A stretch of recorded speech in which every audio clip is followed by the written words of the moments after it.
अब हम बढ़ते हैं कबरा शैलाश्रय के बाद रामगढ़ में सीता बेंगरा गुफा, जिला सरगुजा, आदिवासी बहुल क्षेत्र।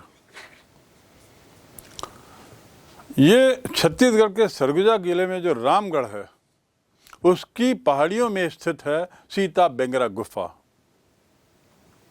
ऐसा कहा जाता है कि देश की यह प्राचीनतम नाट्यशालाओं में से एक है। नाट्यशाला क्यों? ये जो गुफाएं हैं इसका विशेष जो गौरव है, पहले तो ये जान लें, वो इस बात को है कि कालिदास ने अपनी जो रचना की है मेघदूत, जिसे संस्कृत में मेघदूतम कहते हैं, ऐसा कहा जाता है, उसका निर्माण, उसकी लेखनी, उसकी रचना इसी क्षेत्र में कालिदास ने की। मेघदूत ने यहीं एक पुस्तकाकार रूप लिया। पूरे देश में ये एक अकेला स्थान है जहां बादलों की पूजा होती है, बादलों की पूजा का रिवाज है। इसीलिए मेघदूत, मेघ अर्थात बादल, मेघदूत में बताया गया है कि जब आसमान में काले बादल छाते हैं तो यहाँ पर अप्सराएं नृत्य करती हैं। और इसी को परिलक्षित करते हुए ये जो गुफा है बेंगरा गुफा, उसकी कुछ चित्रकारी समझ में आती है। 3 कमरों वाला यह क्षेत्र है, यह जंगल का कमरे हैं, 3 कमरे, प्राचीनतम नाट्यशाला जैसे मैंने कहा, और पत्थरों को काट कर बनाए गए कमरे हैं। विशाल काय पत्थरों को काटा गया है और काटने की जो अनुभूति है वो बड़ी स्पष्ट दृष्टिगोचर है। 44.5 फीट लंबी, 15 फीट चौड़ी, सीधी दीवारें और प्रवेश द्वार गोल। दीवार बिल्कुल सीधी है और ये तभी संभव है जब इसे काटा गया होगा। जो गोल दरवाजा है उसकी ऊंचाई 6 फीट है। गुफा तक जाने के लिए पहाड़ों को काटकर सीढ़ियां भी बनाई गई हैं, क्योंकि गुफाएं तो अंदर हैं, नीचे हैं। पहाड़ों से वहां तक कैसे जाया जाए, तो पहुंचने का रास्ता भी बनाया गया, उसका भी प्रावधान किया गया है। ऐसा माना जाता है, समझा जाता है, या एक ऐसी किंवदंती है, उसके अनुसार भगवान श्री राम वनवास काल के दौरान, जो 14 साल का वनवास मिला था, उस काल में सीता और लक्ष्मण के साथ भी वो इस क्षेत्र में आए थे। सरगुजा की बोली में बेंगरा का मतलब कमरा, यानी सीता का कमरा एक था।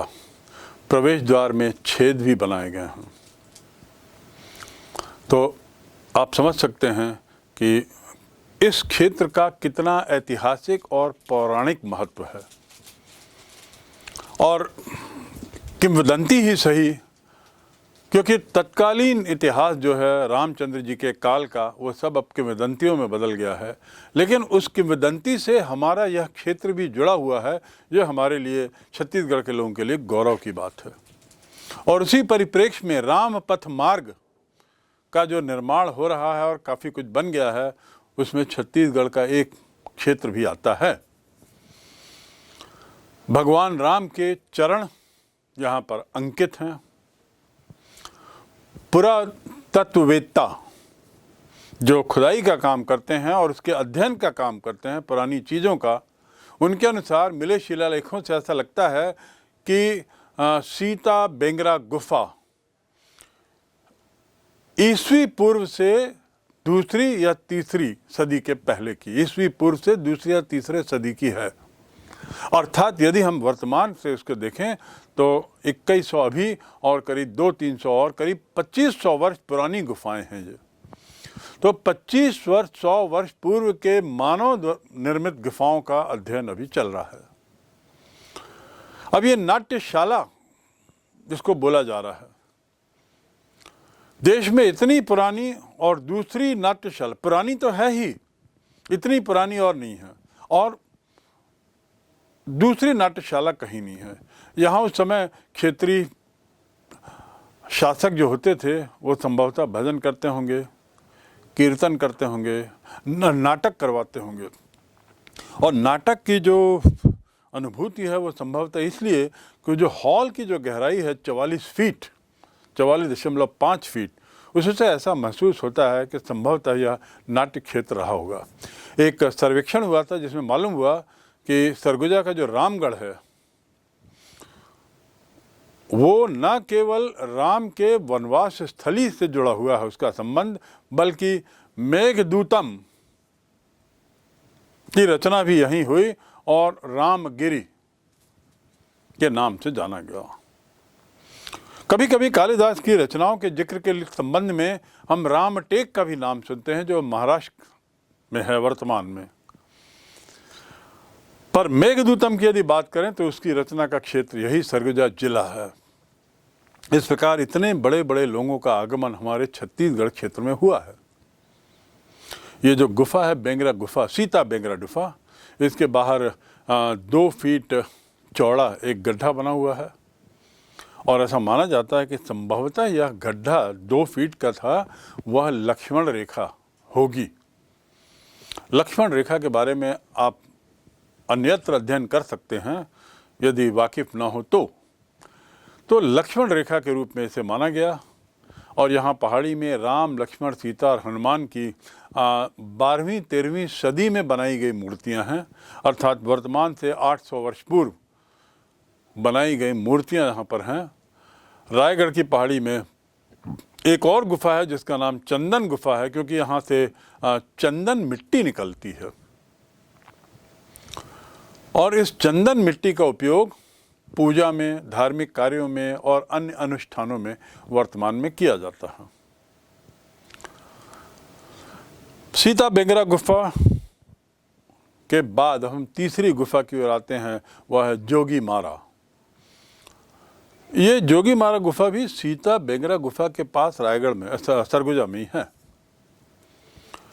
इन गुफाओं की भित्तियों को यदि देखें तो उसमें जो चित्र अंकित हैं ये रंगीन भित्ति चित्र हैं।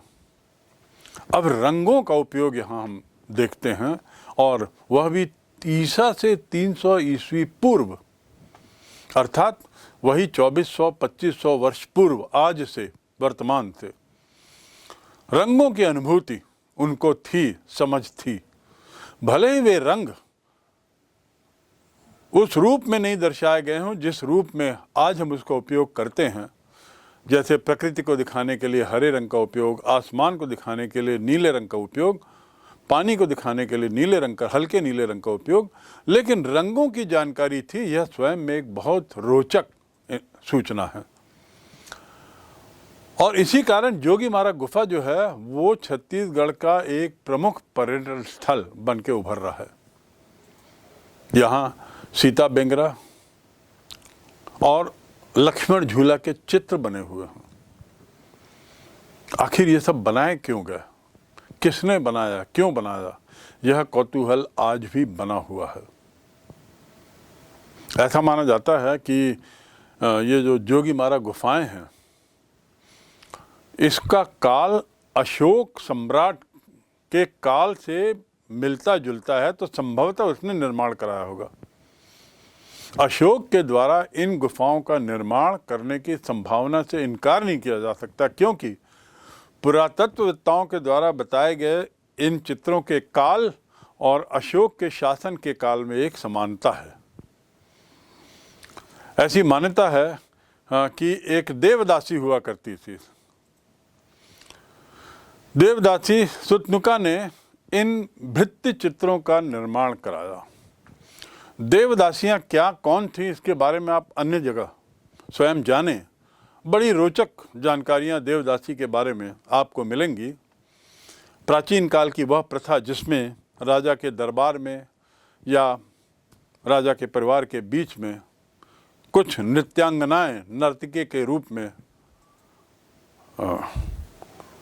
पेश होती थीं और एक तरीके से उनके संबंध परिवार से होते थे, राज परिवार से, तो वो देवदासियां कहलाती थीं। तो सुतनुका ने इन भित्ति चित्रों का निर्माण कराया है, ऐसा माना जाता है। एक कैप्टन हुआ करते थे अंग्रेज, कैप्टन बी ब्लैश, 1904 यानी लगभग आज से 100 साल पूर्व उन्होंने जब इन चित्रों को देखा तो उनका मानना था कि ये चित्र 2000 वर्ष पुराने हैं, अर्थात 2400-2500 वर्ष पूर्व नहीं, 2000 वर्ष पुराना बताया।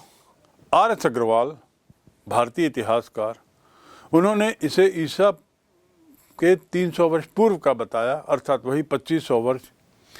इसकी प्राचीनता का जो प्रमाण है, प्रमाण के लिए वहाँ के चित्रों 2 पहिए वाली गाड़ी, चित्रों में 2 पहिए वाली गाड़ी एक जो दिखती है, उसके अलावा मानव के चित्र जिस तरीके से दर्शाए गए हैं, घोड़े के चित्र जिस तरीके से दर्शाए गए हैं, उससे इसके निर्माण की तारीखों का अंदाज लगाया जाता है। एक और चित्र वहाँ मिलता है, उस चित्र में तो खजूर के समान एक पेड़ है और उस पेड़ के नीचे एक मानव आराम करता हुआ दिखाया गया है। यानी देखिए आप कैसे आदमियों की, तत्कालीन मानव की सोच में, कल्पना की उड़ान में वार्धक्य हो रहा है। पहले वो कुछ भी नहीं जानता था, चित्रकला क्या है वही नहीं जानता, या लाइन खींची जा सकती वही नहीं समझता था। धीरे धीरे लाइन खींचना, धीरे धीरे उन लाइनों में एक आकार निकालना और धीरे धीरे उन ऐसे आकार निकालना जिसका कुछ औचित्य हो। और अब तो ऐसा बनाने लगा कि एक पेड़ ऐसा दिखाई दे रहा है जो संभवतः खजूर जैसा है, उसके नीचे एक व्यक्ति आराम कर रहा है। सुतनुका का नाम अभी आपने सुना, मैंने जिक्र किया था। एक और नाम आता है कायदक्ष का। ये दोनों नामों का बार बार उद्धरण पाली भाषा में हमको मिलता है, जिनका संबंध इसी क्षेत्र से रहा होगा। चित्रकला की जो मैंने बात की उसमें यह भी बताना गैर वाजिब नहीं है कि यहाँ के चित्रों में नर्तकी भी दिखाई गई है, या ऐसा महसूस होता है कि संभवतः यह चित्र किसी नर्तकी का है। इसीलिए नाट्यशाला आदि का उल्लेख इस गुफा के संबंध में विशेष है, और इसीलिए और साथ ही रंगों के उपयोग के कारण और ऐसे पक्के रंग जो आज 2000 साल से ज़्यादा वर्ष तक टिके हुए हैं, इसी की उत्सुकता को शांत करने के लिए लोग वहाँ जाते हैं और ये एक मुख्य टूरिस्ट प्लेस, दर्शनीय स्थल के रूप में देखा जा रहा है छत्तीसगढ़ का।